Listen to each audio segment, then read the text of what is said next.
Although black people no longer face the type of white subjugation tactics as our grandparents did, we are still being subjugated. When the blatant subjugation tactics used in the past against black people became no longer socially acceptable with changing times and resulted in unprecedented unified black protests, the white oppressors did not abandon their practices. They instead evolved their subjugation tactics with much more sophistication. The methods now used are so sophisticated that unlike the subjugation tactics used in the past that the black people could easily identify and therefore develop counter strategies against, today's systems are not as easily recognized nor as easily comprehended by its black victims.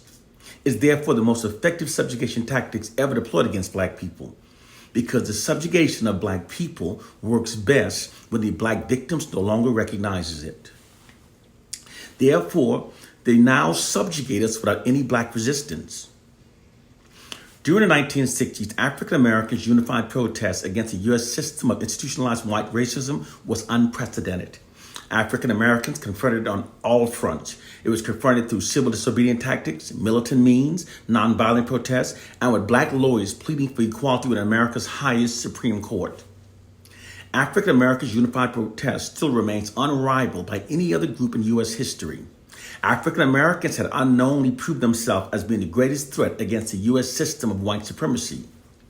In the face of the unprecedented unified black protests, FBI Director J. Edgar Hoover said that the unification of the American Negro was the greatest threat against the nation. To remedy what was then called the Negro problem, in 1967, President Lyndon Johnson put together a committee called the Kerner Commission. Their assignment was to study the Negro problem, find the cause of the problem, and then develop a solution. In 1968, white social scientists hired by the Kerner Commission determined that an aggravating core factor for that decade's unprecedented unified black protests was caused by an elevated and unifying black collective self-esteem brought on by the emergence of the Black Pride movement. They also learned then that while the oppressors, through their weaponry advantages of guns and cannons, were able to brutally invade and enslave Africans, they, however, cannot win our loyalty or sustain peace with us indefinitely unless our minds have been manipulated to think in ways that prevent us from unifying and seeking rebellion against the oppressors. Because whenever people are oppressed for a long time, their collective aggressions toward their oppressors will continue to grow until it reaches a boiling point, resulting in massive acts of rebellion against their oppressors. The oppressed always eventually rebels against their oppressors. This is an inherent response within the collective human psyche whenever people are held under long-term oppression. This is what was actually happening amongst African Americans during the 1960s. White racism had reached a boiling point within the collective minds of African Americans, which resulted in that decade's unprecedented unifying black protests.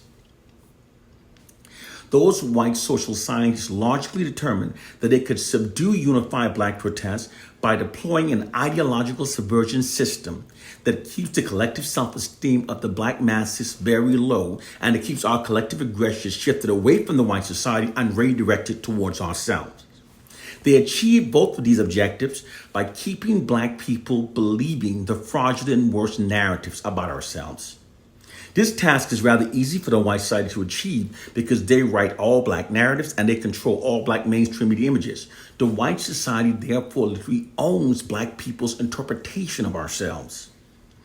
This unfair scenario allows white oppressive forces to easily negatively shape how black people perceive ourselves in order to demoralize us, divide us, and shift our aggression towards ourselves. People can easily be controlled by the narrative they receive by themselves. When people are constantly fed positive information about themselves, this raises their collective self-esteem and unifies them. It doesn't matter if the information presented is untrue. All that matters is that the people believe the information. Most people will act upon it because they've all received the same information. Now, however, when people are constantly fed negative, demoralizing disinformation about themselves, the exact opposite happens. They become demoralized, divided, self-loathing. It also attacks the core foundation of what bonds a people, and they can then be ruled over indefinitely. This demoralizing subjugation tactic is precisely what white oppressive forces are presently doing to black people. The best way to control and subjugate a people is to erode their love for themselves. Therefore, keeping black people believing the fraudulent worst about ourselves is how the white society now controls and subjugates us. This nefarious psychological warfare system, it works by tapping into the immense power that shame has upon the human mind to mentally enslave black people. They began the demoralizing process during our early education development. As soon as black children are old enough to begin understanding who they are forced into an educational system that withholds virtually all black racially affirming facts from them throughout the entire education development. Black children are taught that their history began with slavery because before slavery, their ancestors were nothing more than wild animals. This is totally untrue. But black children endured this black racially demoralizing, mental abusing miseducation from ages of 5 through 18. Black children are being miseducated to believe less of themselves because doing so makes them grow up more compliant with white dominance over their lives.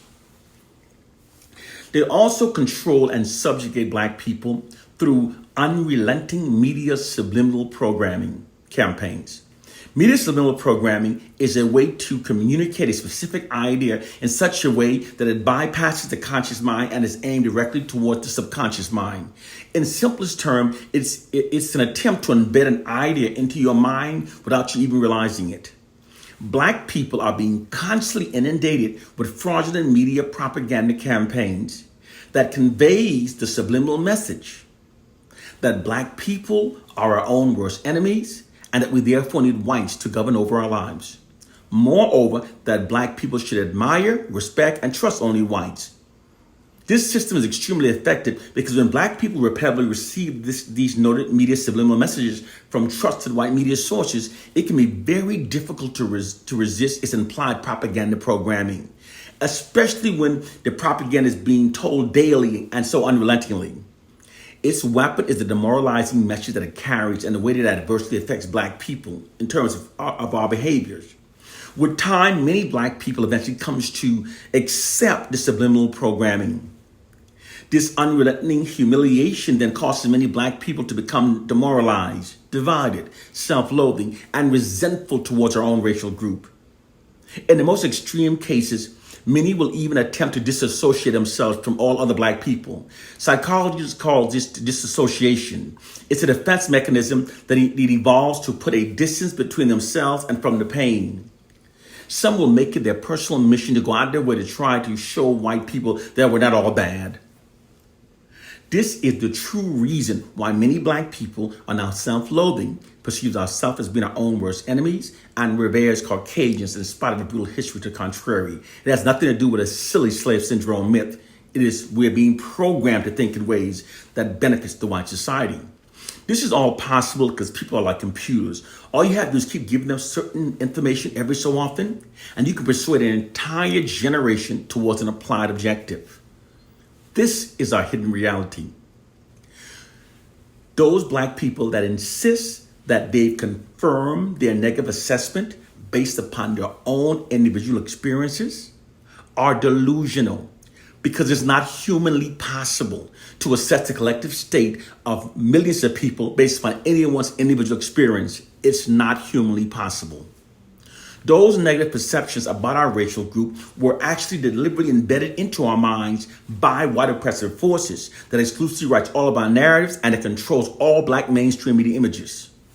The reason why many black people insist that they have confirmed their negative assessment, although they have not, is because once a false belief has been successfully embedded into a person's mind, they then only notices those incidents that appears to confirm the belief, and they become psychologically blinded from noticing the great amount of evidence refuting the belief.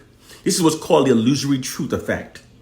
You know, our oppressors are waging a sophisticated war against us, and they keep our minds dumbed down, believing in biblical fairy tales and a silly slave syndrome myth. We have to recognize there are social sciences being waged against us. We need to elevate our minds. Wake up. Wake up. One love and peace.